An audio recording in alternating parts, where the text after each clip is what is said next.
Went pale.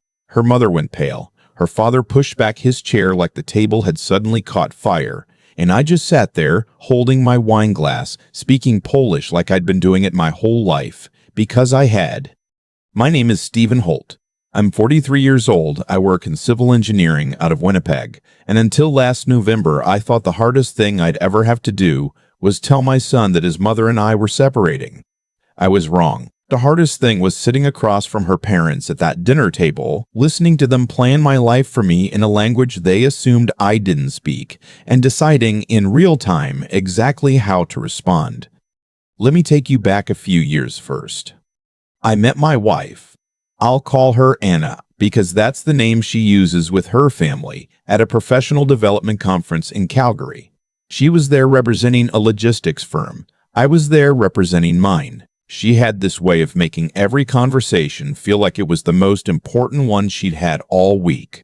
I found it intoxicating. Most people did. We dated long distance for 8 months. She relocated to Winnipeg, and we were married within 2 years. Fast by most standards, but it didn't feel fast at the time. It felt right.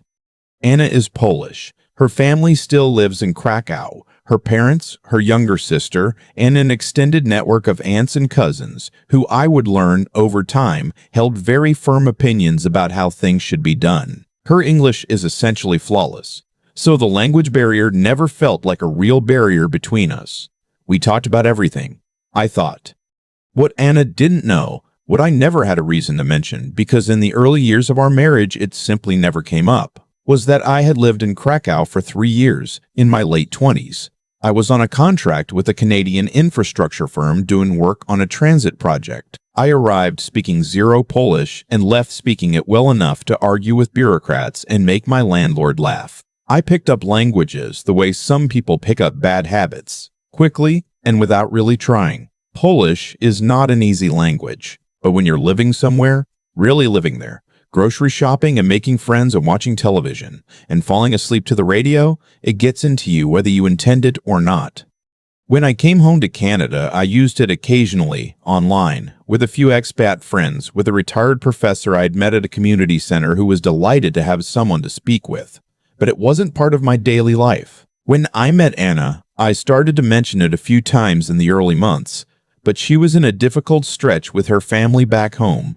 Her father had been ill, and there was never a natural moment to say, by the way, I once lived in your city for 3 years and can speak your first language. It felt like something that would come out eventually, naturally as these things do. Except it didn't.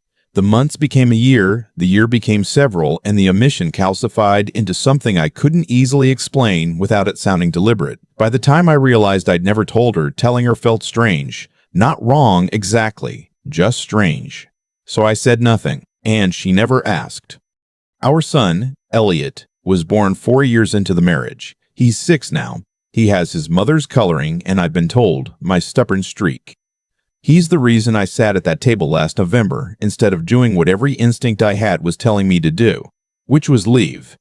The dinner was Anna's parents' idea.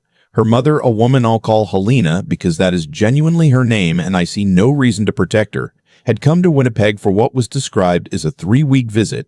Her father, who I'll call Bogdan, came for the 2nd week. In the 8 years I'd been with Anna, I'd met them perhaps a dozen times, twice in Poland, the rest in Canada. Our relationship was cordial. Helena spoke some English. Bogdan spoke almost none. Our communication had always been mediated through Anna, which suited everyone fine. I had, by then, been aware for about 6 months that my marriage was in serious trouble. Anna had grown distant in a way I couldn't quite locate or name. There were absences, not physical but emotional. Conversations that ended too quickly. A phone she started keeping face down on the table. I didn't snoop, I'm not built that way. But I noticed. 2 months before the dinner, I found out there was someone else. I won't go into the details of how I found out because they don't really matter. What matters is that I knew. His name, I'd come to learn, was Petrak, Polish, living in Toronto, someone from her life before Canada. I didn't confront Anna right away. I know that sounds strange, but I had a son to think about, and I needed to understand what I was actually dealing with before I said anything. The dinner was held at the house, our house, which we bought together 6 years earlier. Anna cooked. Helena helped. I set the table and made conversation with Bogdan about ice fishing, which he seemed to find either fascinating or completely baffling. With the language barrier, it was hard to tell. Elliot sat at the corner of the table with a kid's plate of food and periodically announced things he'd learned at school that week. For the first 40 minutes, everything was ordinary. The food was good. The wine was decent. Elliot made everyone laugh by explaining with great confidence that sharks can smell a drop of blood from a mile away and that this was why he didn't like swimming. Then Anna took Elliot upstairs to get him ready for bed, and the moment she left the room, Helena began speaking to Bogdan in Polish. I want to be precise about this, because the details matter. She didn't whisper. She didn't lower her voice significantly. She simply switched languages the way you would if you believed with complete certainty that the person sitting across the table from you couldn't understand a word. She was relaxed, comfortable, almost bored. She said in Polish, "He still has no idea. Anna says he hasn't asked directly." Bogdan made a sound that wasn't quite agreement and wasn't quite disagreement. "Patrick will be in Winnipeg for work next month," Helena continued. "Anna needs to decide before then. Either she tells him or she doesn't, but Patrick isn't going to wait forever." I reached for the bread. My hands were steady. Years of engineering site meetings have given me a certain facility for keeping my face neutral while processing information I wasn't expecting. Bogdan said, "And the boy?" Helena said, "The boy stays with Anna. That was never in question. He'll fight for custody. He won't win. Anna has spoken to someone." She meant a lawyer. "A Canadian man with no family here working long hours. The court will give primary residence to the mother. Anna just has to manage the timing." I poured myself more wine. I looked at the pattern on the tablecloth. I thought about Elliot upstairs who had just learned about sharks. "He seems like a decent man," Bogdan said. "He didn't sound particularly troubled by this." "He is," Helena agreed. "That's what makes it easier. He'll be reasonable. He won't cause a scene." There was a pause. From upstairs, I could hear Elliot asking for a glass of water. "Has he met Patrick?" Bogdan asked. "Once, at a conference, but not knowing who he was." "That's something."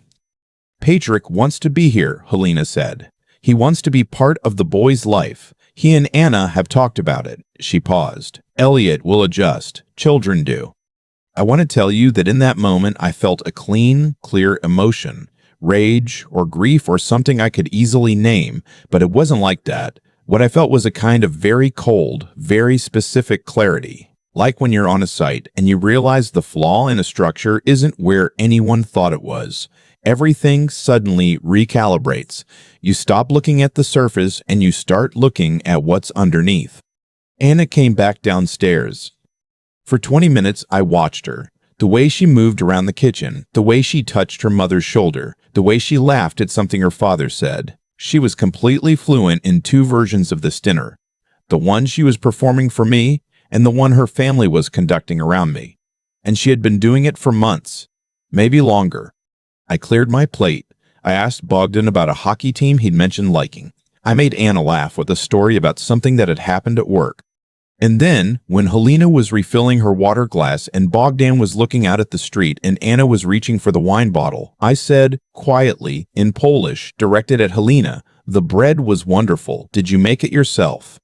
The water glass didn't break. It just slipped out of her hand and landed on the table, sloshing water across the cloth. She grabbed it. She looked at me. Her face did something I'd never seen, a face do before, a full recalibration, like a screen refreshing. "What did you say?" Anna said, in English. "I asked your mother if she made the bread," I said, in Polish. "Your mother's bread is excellent, by the way. She's been making a version of it every time I visited Krakow. I should have said so before." The silence at that table lasted a long time. Bogdan was looking at his plate. Helena was looking at me with an expression I can only describe as someone trying to reconstruct exactly how much had been said. Anna said very quietly, "How long have you spoken Polish?" "Since I was 28, I said. "I lived in Krakow for 3 years. I should have mentioned it sooner. That's on me." It's a strange thing, being the calmest person in a room. I don't say that with any pride. The calm wasn't noble. It was the product of 6 months of quiet grief, of already having done most of the falling apart in private, in my car on the way home from work and in the shower at 6 in the morning when Elliot was still asleep. By the time I sat at that table, there was nothing left in me that needed to collapse. Her parents left the next morning. The conversation Anna and I had that night was one of the hardest of my life. Not because of the shouting, because there wasn't much of that, but because of the particular sadness of two people who had genuinely loved each other, trying to be honest with each other too late. She told me about Patrick. I told her I already knew. She cried. I held her hand across the kitchen table for a while, which might sound strange given everything, but grief doesn't follow obvious logic. What I did not do was let her define what came next, and that's important. In the weeks that followed, I retained a family lawyer, a very thorough woman in Winnipeg, who did not find it difficult to explain to me that what Helena had described at dinner was not how Canadian family law actually worked. I am not a man with no family here. I am Elliot's father of record. I was present at his birth. My name is on every document that matters. I have been the consistent, present parent through every sick day in school concert and nightmare at 2 a.m. for 6 years. The idea that a court would simply hand primary residence to his mother because she had a new partner willing to relocate was, in my lawyer's words, not grounded in how these proceedings function.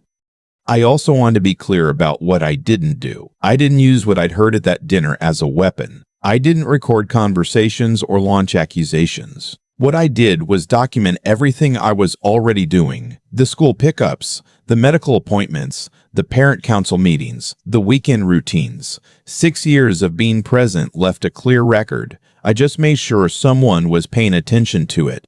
The separation process was difficult. I won't pretend otherwise. There were weeks where I moved through the days feeling like I was operating from very far inside myself, like the real version of me had stepped back and left a functional placeholder in charge. Elliot was what kept me surfaced. His questions, his needs, his school projects, his Thursday night need to show me something on YouTube about deep-sea creatures. You can't drift too far when there's a 6-year-old asking you to confirm that a bioluminescent fish is, quote, the coolest thing in the entire ocean. My lawyer handled everything with a precision that would have impressed my old project managers. The parenting plan we negotiated gives Elliot primary residence with me, with regular and meaningful time with his mother. Anna didn't fight it the way Helena had predicted. I think somewhere underneath everything, she knew what the honest accounting looked like. Patrick did relocate to Winnipeg. I'd seen him twice, once dropping Elliot off, once at a school event. He seems, from what I can tell, to be a reasonable person. I don't know what to do with that. I suspect I'll figure it out over time, the way you figure most things out, slowly, imperfectly, and mostly for Elliot's sake. What I want to tell you, what I've thought about often since that November dinner, is something that took me a while to understand. The betrayal that hurt me most wasn't Anna's, though that was significant. It was the assumption, Helena's comfortable certainty, sitting at my dinner table in my house, that I was a person things happened to, rather than a person who happened to things. That I could be planned around, accounted for, managed. There's a particular loneliness in being underestimated by people who are supposed to know you, and a particular very quiet satisfaction in being the one at the table who understands more than anyone realizes. I've started teaching Elliot Polish, not because I want him to have a weapon, but because I want him to understand that the world is larger than the version of it people try to hand you. That language is a door, and you can learn to open doors that others assume are locked to you, that you don't have to announce every skill you have before you need it. He's picked up about 40 words so far. Last week at dinner, just the two of us, plates of pasta, a Thursday night, he looked up at me very seriously and said in Polish, "Dad, can sharks smell bread?" I told him I didn't think sharks were interested in bread. He considered this for a moment, then went back to eating. That's enough, I thought. That's exactly enough. I keep thinking about that moment with the bread. Such a small question, such a quiet thing to say, and yet the whole room shifted on it like a foundation that had finally been tested and found solid, or found hollow depending on which side of the table you were sitting on. What happened to me wasn't unique. People get betrayed. Marriages end. Families interfere in ways they have no business interfering. What stays with me isn't the betrayal itself, but what it revealed about the assumptions people make when they believe they're the only ones paying attention. Kalina sat at my table, in my house, and spoke openly because she had decided without ever really looking that I was the kind of man things happened to. That's not a moral failure on her part as much as it is a failure of curiosity. She never asked who I was. She looked at me and saw what was convenient to see. A quiet Canadian engineer, steady and manageable, easy to plan around. And so she planned. What I've come to understand is that the outcome of that dinner wasn't luck. It was the accumulative result of choices I'd made over years without knowing they'd matter in this particular way. The years in Krakow, the discipline of learning something difficult and not announcing it, the long habit of listening more than I spoke, the decision, in those 6 months before the dinner when I already knew something was wrong, to be still instead of reactive, to understand what I was actually dealing with before I said a word. That stillness wasn't weakness. It was the hardest thing I'd done. When you know you're being deceived and you choose not to flinch, not because you don't care, but because you care enough to think clearly. That takes something most people don't talk about. It takes the willingness to sit with discomfort long enough to see through it. I'm not a perfect person. I made mistakes in that marriage too. But I know the difference between an error in judgment and a sustained, deliberate plan to remove someone from their own life without telling them. One is human, the other is a choice, and choices, eventually, have weight. Elliot is the part of this I think about most, not what he'll know someday about why his parents separated, but what he's already learning just from watching. He sees a father who shows up, who makes dinner on Thursday nights, and listens to things about sharks and bioluminescent fish, and doesn't pretend to have all the answers. Who taught him that another language isn't a party trick? It's a door, and that you can carry a skill quietly for years, not because you're hiding it, but because you're simply waiting for the moment when it matters. I want him to grow up knowing that integrity isn't a performance. You don't do the right thing because someone's watching. You do it because it's what you choose even when no one is. I want him to be the kind of person who thinks before he reacts, who builds things carefully, who doesn't mistake composure for passivity. And I want him to know that being underestimated is not a humiliation. It's information. It tells you exactly what someone thinks of you, and it gives you the quiet advantage of knowing more than they've accounted for. The Brett really was good, by the way. I should have said so sooner.